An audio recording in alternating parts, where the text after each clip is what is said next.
We are opening the dungeons today.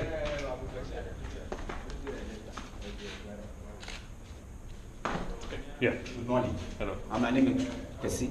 Nice to meet you. I'm Right. Karan. We are going to do a tour, Okay. which will last for about 45 minutes. Okay. But before we go around, I'll give you a brief history about the castles and transatlantic slave trade. In Ghana, there are about 19 preserved forts and castles dotted along the coastline. The Europeans built about 40 of such structures in West Africa.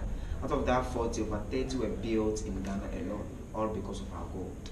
But some of the forts are no more. Now have about 16 forts and 3 castles.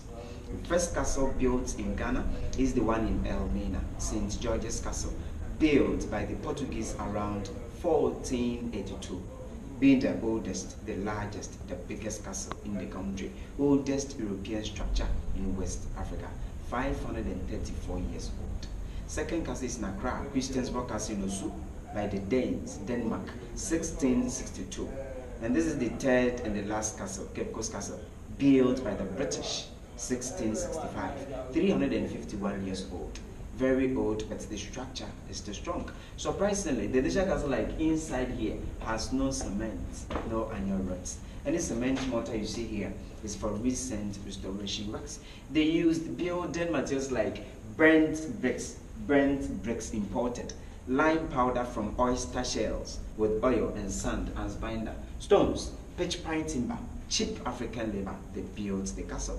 Took the British about 50 years to build the castle in stages because no machinery, all done by human labor. All these castles are mentioned, and even most of the fort were built as slave posts. The Europeans bought our forefathers as slaves, held them in the dungeons till the time the ships came and loaded them abroad. In this castle, there is a big hall upstairs called Palaver Hall. That was the marketplace. There were European doctors, nurses, merchants, company representatives in there. They displayed in the Palaver Hall European merchandise, gunpowder, mirror, tobacco, fabrics, sugar, rum, caps, brasswares, and others in there. And those captives brought to the castle by middlemen were sent to the Palaver Hall. The Europeans started getting slaves by raiding and kidnapping.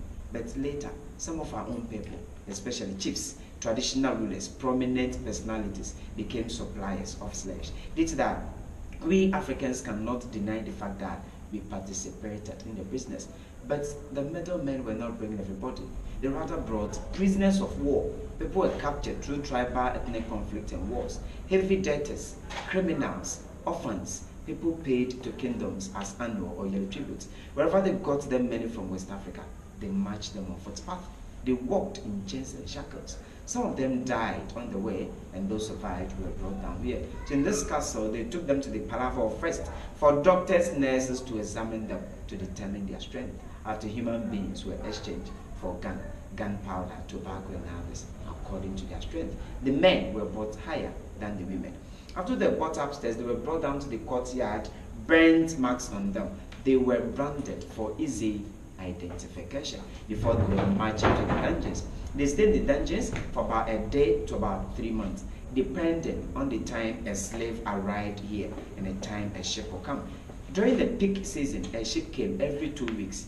But lean season, they could be in the dungeons for about 3 months. When the ships came, they were loaded, sent them to North America, South America, and the Caribbean to work on sugar cane, tobacco, cotton, coffee, cocoa plantations, rice fields, and mines. Few were sent to Europe, mainly to do construction works. The men were here, female dungeons are down there. Right above this male dungeon, on top of the male dungeon, was First English Church in the country.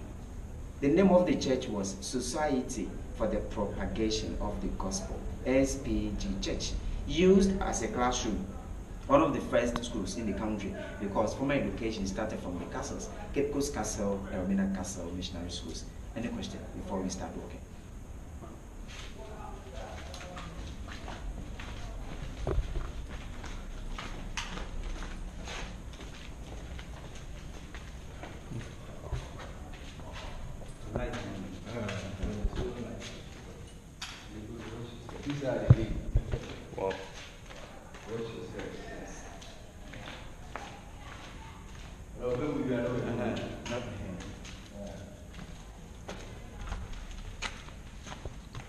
This is the male dungeon. Let the remember, there was no light, as we are seeing here, and the captives were having natural light ventilation from the holes. The dungeon dark, the dungeon is dark, means that some of the slaves became partially sighted. Yeah. Because being the darkness, being the darkness for some time, going out to see the sun rays affected the eyes of some of the slaves. There are 5 chambers in the male dungeon. This is the first chamber. Each or one chamber liners had about 200 men. 200. Yes, the 5 from this very chamber to the last one, 1,000 men. The size of this chamber is about 16 by 32 feet square. The 5, 1,000. This very one was called strong chamber for those who are very strong, both physically and mentally. Because they were strong, in order not to influence the ordinary ones to plan a revolt, they were chained, putting the chains in these holes on the wall, long chains, and again locked them up. There were many, so sometimes the dungeon became hot. When the dungeon was hot and they were screaming, they poured water on them, sometimes from the bigger holes up to cool down the temperature. 30% estimatedly died only in the dungeons because contagious diseases spread very fast. Once a while, they allowed some of the living to put their bodies in bags, added one of the cannonballs or a stone, dammed into the sea. They added the cannonball so that the body would settle. So sometimes the living struggled the dead bodies. They were doing everything to themselves in the dungeon. They were defecating here, urinating, vomiting. They were eating, they were sleeping here. The trenches served as drainages. Rainwater came in here to the direction of the wind, normally from the hose up. So the water was washing away feces, urine, vomit to the trenches, down to the ocean. But the channels choked, did that, feces, urine, vomit, mixed with soil, covered the floor to this level. Well, there are these white marks on the wall. And the marks here are excavation marks. Archaeologists came from University of Ghana and they excavated this chamber. Out of that, they had chains, shackles, ropes, branded iron they used on the slaves we have in our museum. Normally, they were fed twice a day, but little food just to keep them alive. Normally, the domestic slaves working permanently in the castle were bringing food for those in here. But sometimes, when those slaves were hungry and the food was not coming, they became very aggressive. So to avoid attacks, they did not bring the food in. They rather dropped food from horse sliders down here, and those who were interested struggled for the food in the faces, in the urine, in the vomit. Any question? No. How did they sleep? Those who came just after a ship had enough space to lie on the floor belly. But when the dungeon was full, 200 men, normally they were standing. For almost 3 months? By a day to about 3 months. Because 2 weeks during the peak season, a ship came. Lean season, they can be here or they could be here for about 3 months. And some of them, few of them were fortunate and never passed to the dungeons at all. Because the time they arrived here, there was a ship loading. So after they were boarded straight to the ships, they went. So you said there are 5 dungeons? 5 of them, and yes. so at a time they could hold a maximum of 1,000 people? 1,000 men, yes. How many could a ship take?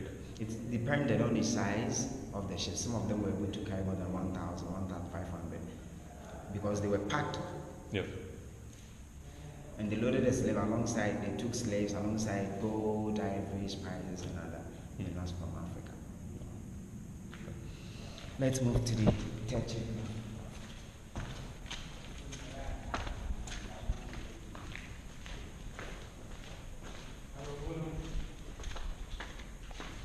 The other 4 chambers not excavated.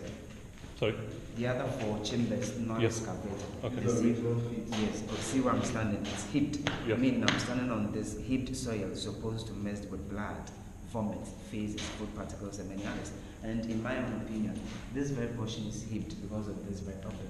Because as I just indicated, sometimes they were dropping food. Right. And this opening was used as a spy hole. Some of the domestic slaves were commanded to stand up and listen to whatever going on in the dungeon. Yes. The slaves were planning to attack or escape. They told the British and they punished them. It's covered in front of the church above the dungeon. I don't understand some of the Europeans why they had their churches above slave dungeons. If you get the opportunity to visit Elmina Castle, you see that the Dutch had their church on top of a female dungeon. In this castle, the English built their church right above this male dungeon. So the Europeans in the churches worshiping, singing praises, preaching the word of God. Love your neighbor as yourself. Right. Slaves were also in the dungeons beneath them, suffering, crying, dying. So if there's something in hell, then ironically, heaven up there, hell down here. Last chamber.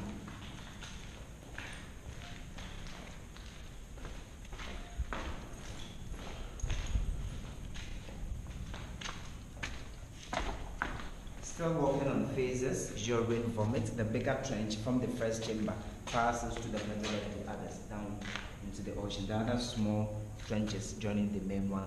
This open makes this chamber naturally brighter than the other four. Most of the captives were branded.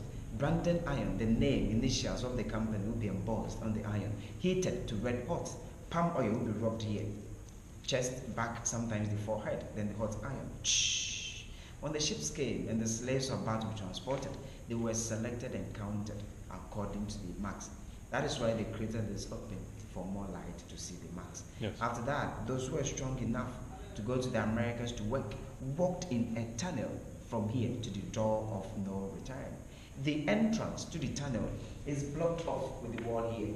They closed the entrance in the year 1833. That is when the British passed a law to abolish slave trade in the nations and territories.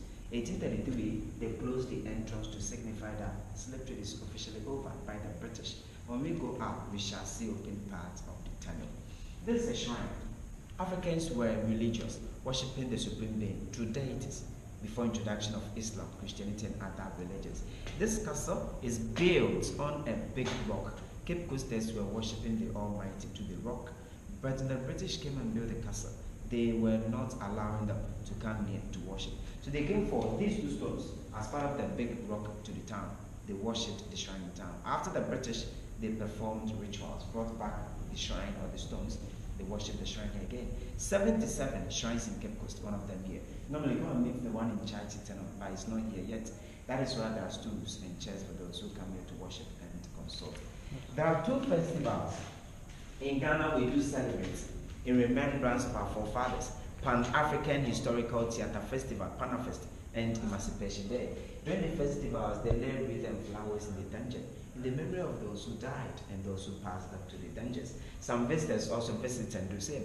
President Barack Obama laid a flower when he visited. His flower was a natural one. Few days after the visit, it died. Next time in Wakame, I will be expecting yours. Any question? No. Let's talk about graves briefly in the courtyard.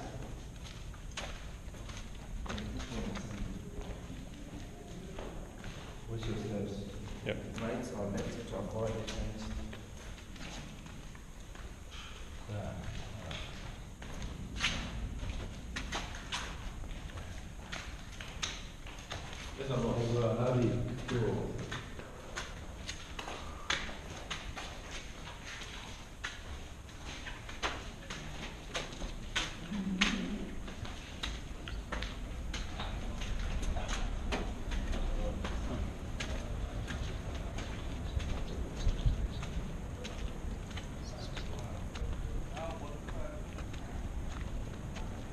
Dead bodies were buried all over here.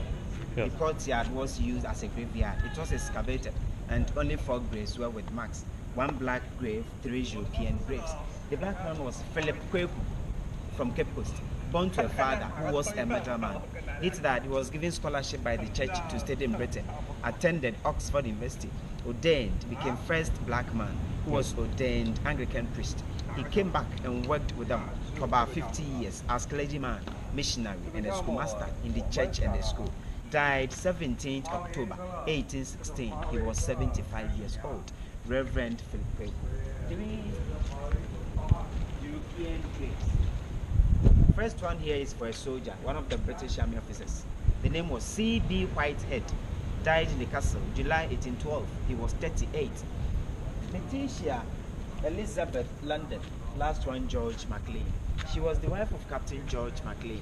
Came all the way from Britain down here just to pay the husband a visit. but she died only 2 months after arrival. Rumors and gossips had it that malaria parasite killed her. Others are saying when she came, the husband was going out with an African mistress called Miss Ellen Bannerman from Accra.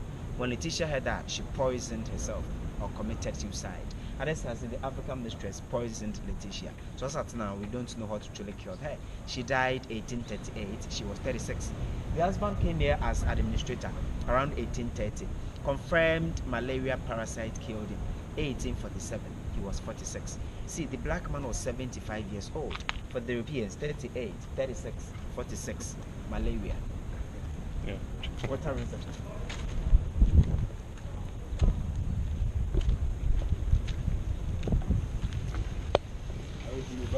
Yo, there was no pride in the country at all. I'll be right back there.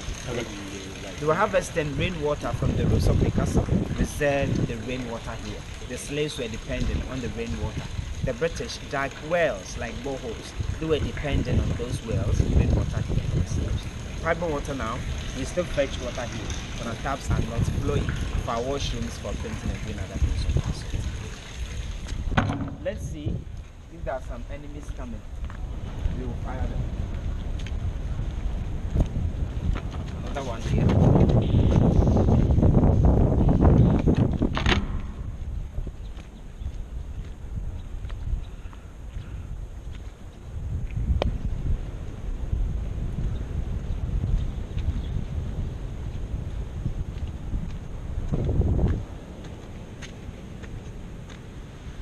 Business here very profitable. Due to that, some of the European countries were fighting among themselves over coastland. This very piece of land on which this castle is built on changed hands several times, from Portugal to Sweden to Denmark to Netherlands to Britain. And due to the nature of the business, West Africa coastline became one front of the Anglo-Dutch wars between the English and the Dutch from 1664 to 1668. You know the original name of New York in America? New Amsterdam. New Amsterdam, very good. New Amsterdam was a Dutch colony. 1664 fell to the English and they renamed New York. On your way to Accra, about 25 kilometers from Cape Coast, there is a village called Abande, Komanta Abande. On the right hand side, there is a fort on a hill, unpainted. The British built the fort. So the fort was called Fort York.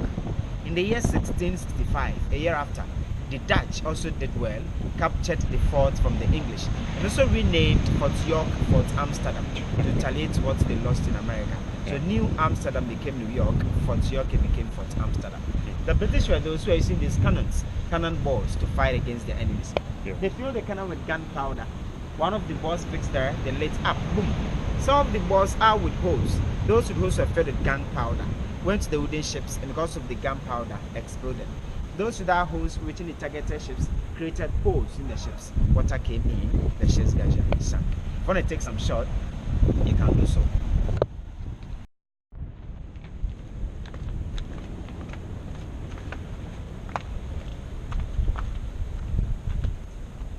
This is the tunnel. This is the underground passage, which entrance is blocked off in the male dungeon right behind the shrine. Yes. The male captives enter from there, walked in it in chains and shackles. Underground, they passed to the exit. And when the captives were about to be transported, they became very aggressive because they didn't know where they're taking them to. The men were not allowed to pass through the courtyard to fight or escape. They were guarded in the tunnel. Here was just a spy hole. One of the soldiers stood here and watched the slaves as they move.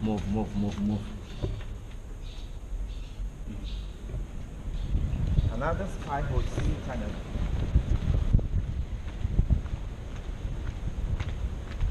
But it gets shallower downwards because the land slopes and the exit is just here. Let's see.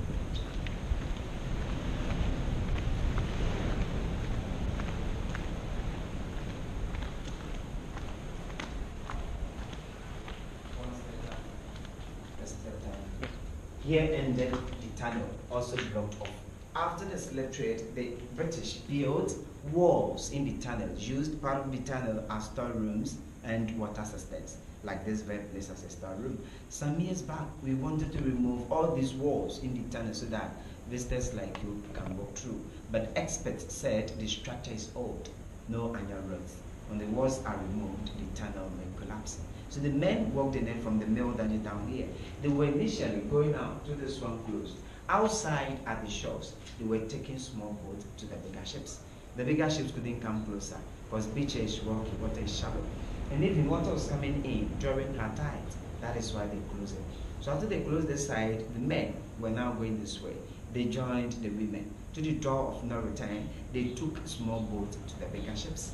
The slave ships were also called floating coffins because the slaves were packed like sardines, like cargo. Very difficult for them to even turn. And some of these floating coffins had wonderful names, very ironic names. Names like Jesus, Liberty, Brotherhood, Glory of Africa, Santa Maria, Hope, God is able. Punishment cell for the ladies.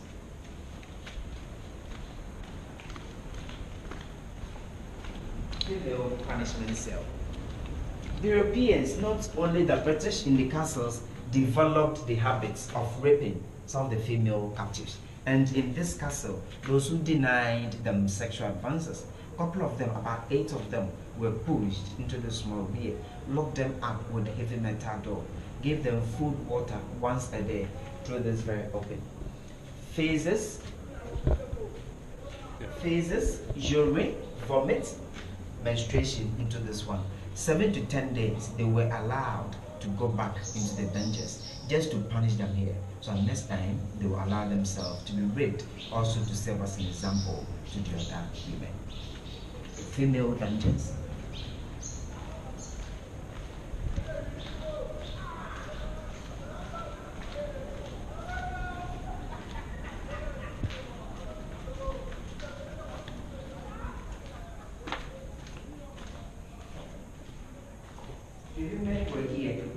We saw the men had 5 chambers, 2 for the ladies because they needed more men than the women to do the work.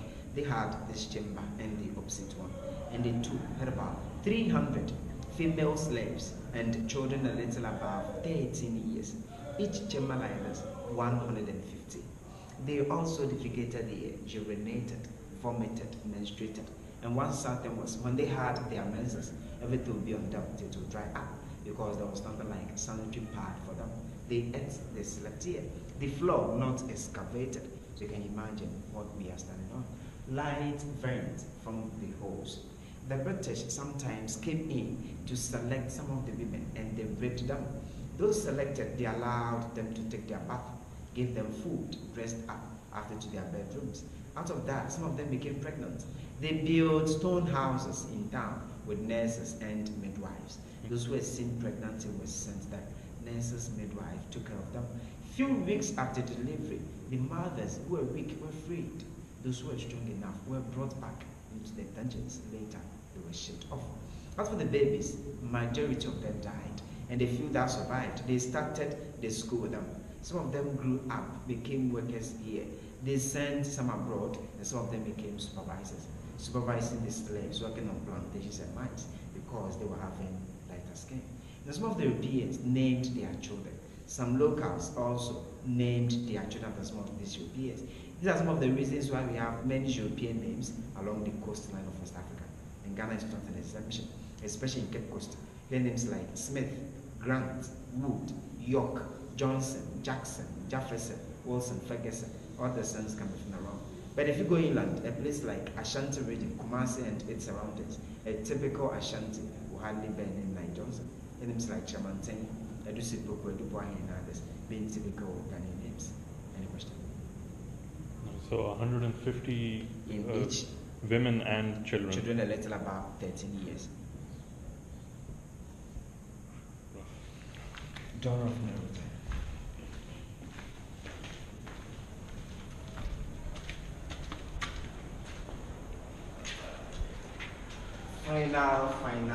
Final exit point for the captives. And you cannot visit Cape Coast Castle without going to the door. Our forefathers went to the door and never came back. They passed to the door and they said bye-bye to Mother Gambia, Africa. Most of them died, and those who survived in the dungeons passed to the door and they went away. Why most of them died? During the wars, raiding, kidnapping, to get them. Some of them died. Coming down to the castles, they walked. Wild animals attacked some of them. Snakes, some of them fell into pits and rivers. Those who became weak or sick on the way, guards or soldiers killed them to serve as an example to the others. In the dungeons, some of them passed away. Some of them preferred committing suicide to going to unknown destinations to suffer again. On the canoes, some of them decided to jump overboard. And they were chained together, about 20 in a row. For instance, my uncles, your uncles. If I decide to jump overboard, don't take care, I'm going to drag you into the ocean. During the journey to the Americas, some of them died on the ships, and they were dumping the bodies into the ocean. Due to that, sharks were following the ships, and they were feeding on the dead bodies of the captives. When there were food shortages on the ships, they trapped the same sharks to feed those on board. So they were eating each other's flesh indirectly.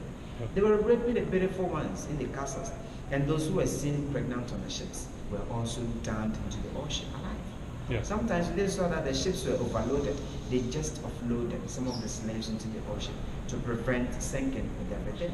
Researchers are saying in total, the Europeans bought about 60 million enslaved Africans in a business which lasted for about 300 to 400 years. Out of that 60 million, they are saying only about 10, 11, 12 million made the journey across the Atlantic. So if 12 million made the journey, about 48 million perished. And 48 million people is far, far more than the population of Ghana. About twice the population of Ghana was about 26, 27 million. The original door was short and narrow. One person passed at a time.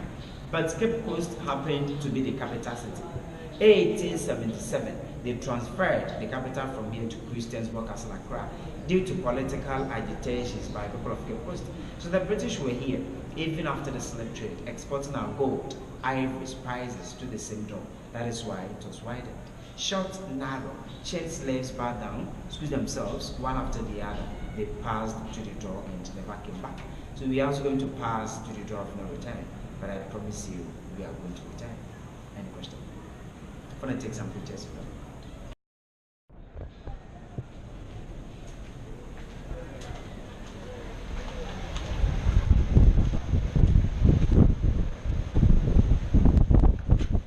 Landing sites for the fisher folks.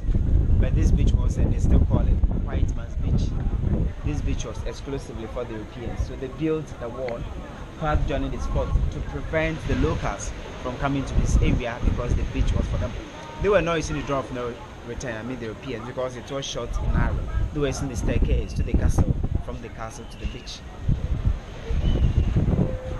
Door of return. Behind the door of no return is door of return. As I just indicated, the British named the door of no return. Ghanaians named the other side door of return to break the chains of door of no return. They named door of return on 1st August 1998, 70 to 80 years ago, when Ghana celebrated first Emancipation Day. On that very day, 2 caskets contained the mortal remains, skeletons of 2 descendants died and buried. Madam Crystal from Jamaica, Samuel Cousin from New York.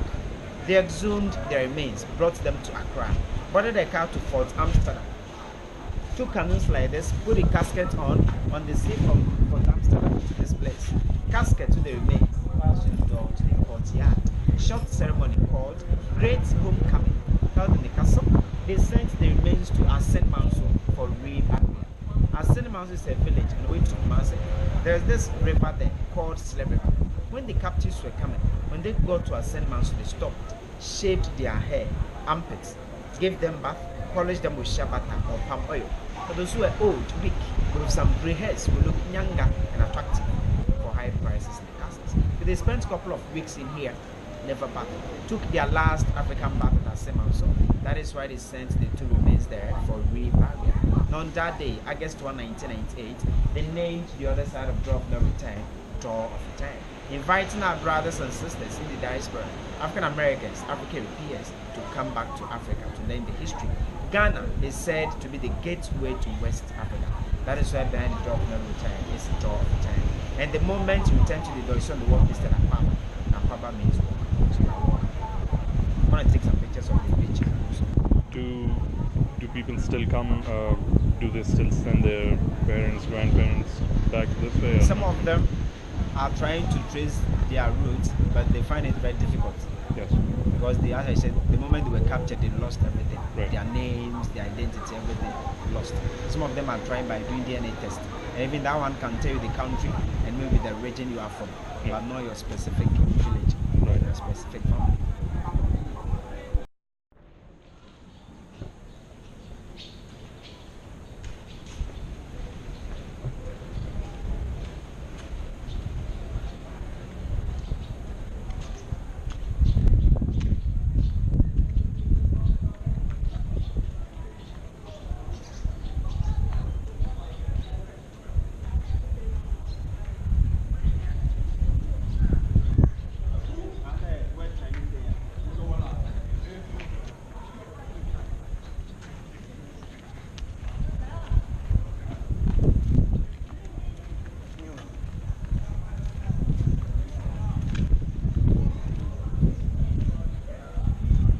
Let's quickly see how thick the walls are.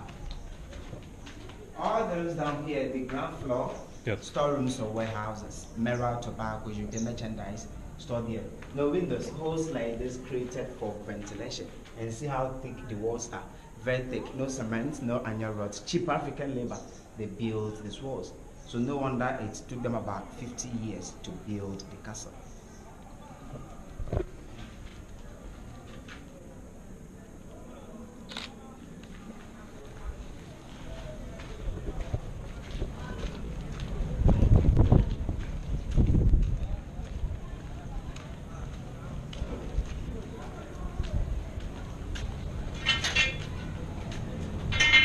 One and only original door left in the castle. And the door before us is over 200 years, made of both metal and wood, or wood coated with metal. Cell, but this is condemned cell or room of no return. Kindly watch your head.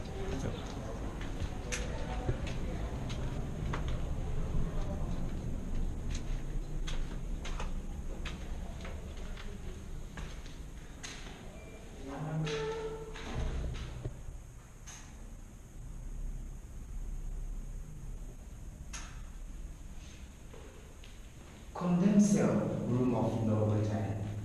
This room was originally a storeroom. It was one of the storerooms. As you can see, there was another open then closed. They closed this one when they wanted to use the room as a cell. And those captives wanted to fight for their freedom by planning to escape and were caught.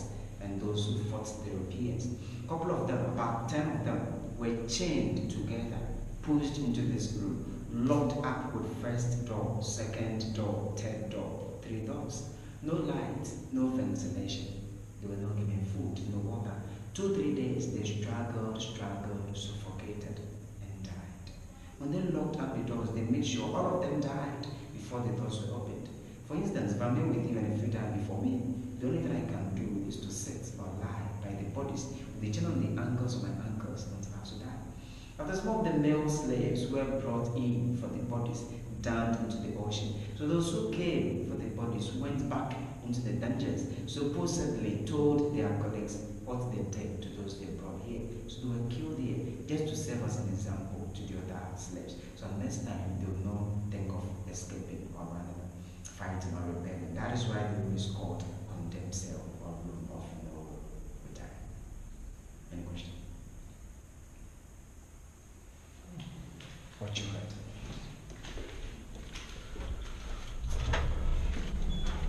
What you heard? Yeah. Let it take some few minutes. Go upstairs and see how the Europeans were living in the castle.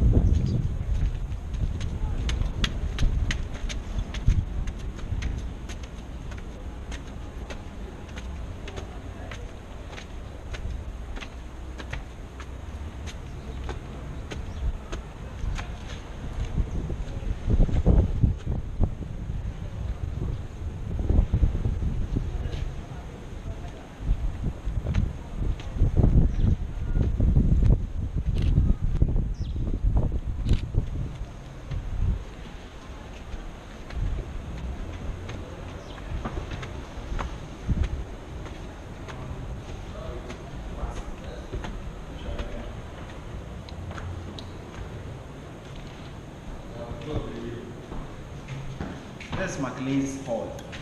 Captain George Mclean buried downstairs. We talked briefly about him. We said he was here as administrator. He became a judicial assessor, like a judge, established first colonial court of justice in the country. Yeah. The court existed in this hall. That is why they named this hall after him. You now have these paintings for sale. So if you're interested in any of them, you can just pick it.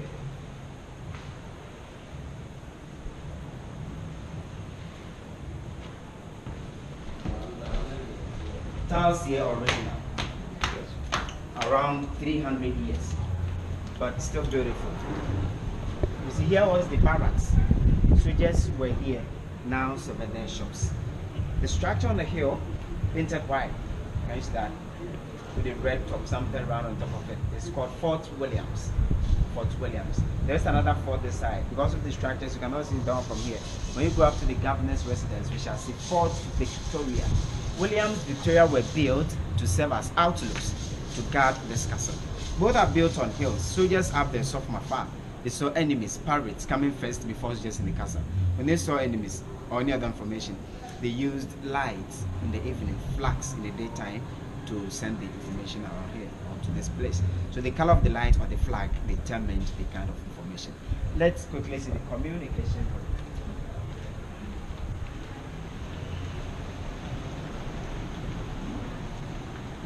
Pine timber, also original.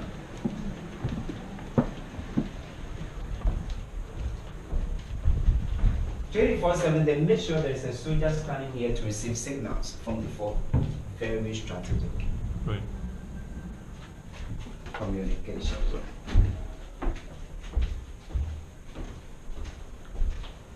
Governor's bedroom.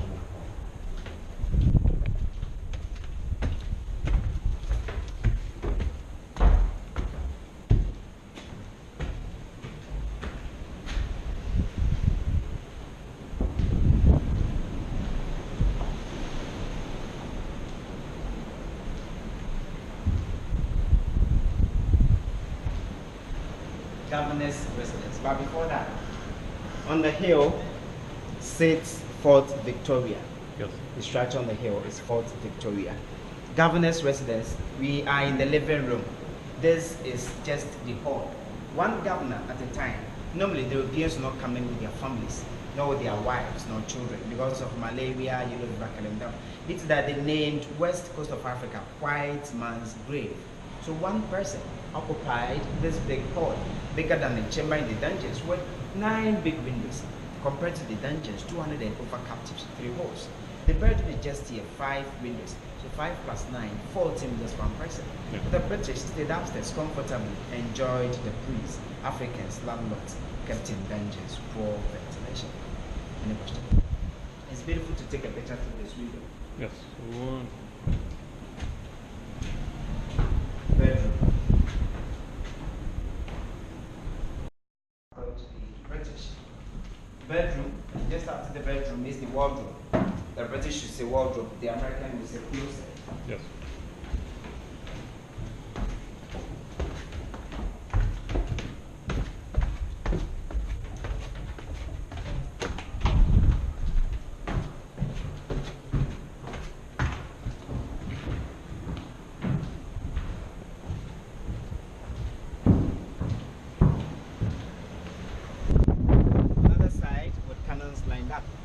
All the cannons were having views. They were pushing them, turning them to any angle they wanted, so they can set target. But the views are rusted. That is why they are mounted on these concrete structures. We have some of the Fort Williams with the wheels beneath them. Because of the ocean, these ones are rusted faster than those we have upstairs. Let's see Fort Victoria from its communication.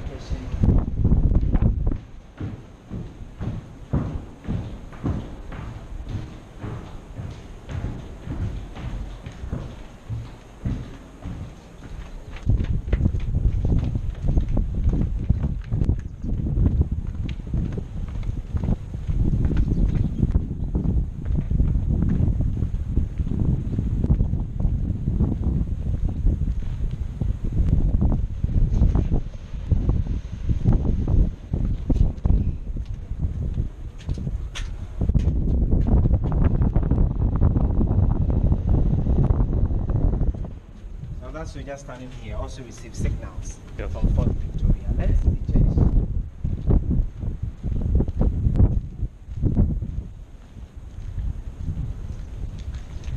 And where were signals sent from here?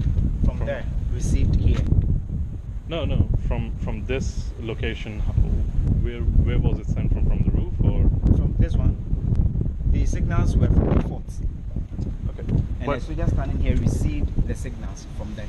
So this place just received them. Yeah, one-way They never sent communication. it. No, they were not sending. Okay. Just receiving. Okay. Because they were to protect this castle. Yes.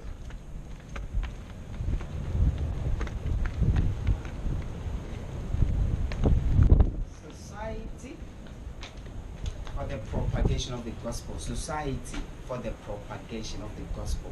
SPG Church. First Church of England in the country. Church of England is now Anglican Church. Anglican Church is all over Ghana. When you step out the castle, you see a church right opposite. That's the second one. Methodist Church started from this courtyard. Catholic started from Elmina Castle. Presbyterian Church started from Christians Castle Accra. The church is now Children's Library, sitting on the male slave dungeon. This is the spy hole we saw in the middle of the male dungeon, third chamber. As indicated, sometimes they were dropping food. So while the Europeans in the church worshipping, some of the domestic captives stood here and listened to whatever going on in the dungeon. To listen to whatever going on in the dungeon. When the slaves were planning to attack or escape, they told the British and they punished them. Probably slaves down there sometimes heard the Europeans up here singing, preaching, but they couldn't come out to join the worship because, as we know, if you're in hell, there's no way you can go to heaven.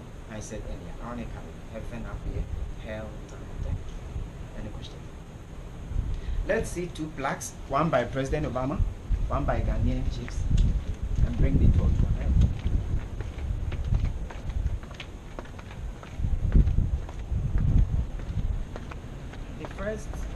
The first family of the United States of America, headed by the President Barack Hussein Obama, visited the council 11th day of July 2009, unveiled this one. As we know, President Obama has got nothing to do with slave trade. Michelle Obama traced her ancestral route to this castle. When she had the opportunity, she visited the dungeons. This one has got a very powerful information. So let's quickly see this one and bring the talk to an end. In everlasting memory of the anguish of our ancestors, may those who died rest in peace. May those who return find their roots. May humanity never again perpetrate such injustice against humanity. We, the living, vow to uphold this. This is what Ghanaian chiefs are saying. 1992, during the first Panafest, they presented this one here. I said earlier, some of our own people, chiefs, prominent personalities, became suppliers of slaves. Same people gave the Europeans land, built all these forts and castles. So they participated in the business. 1992, our chiefs thought it wise. Presented this one here on behalf of their forefathers, saying they are sorry, also the memory of their ancestors.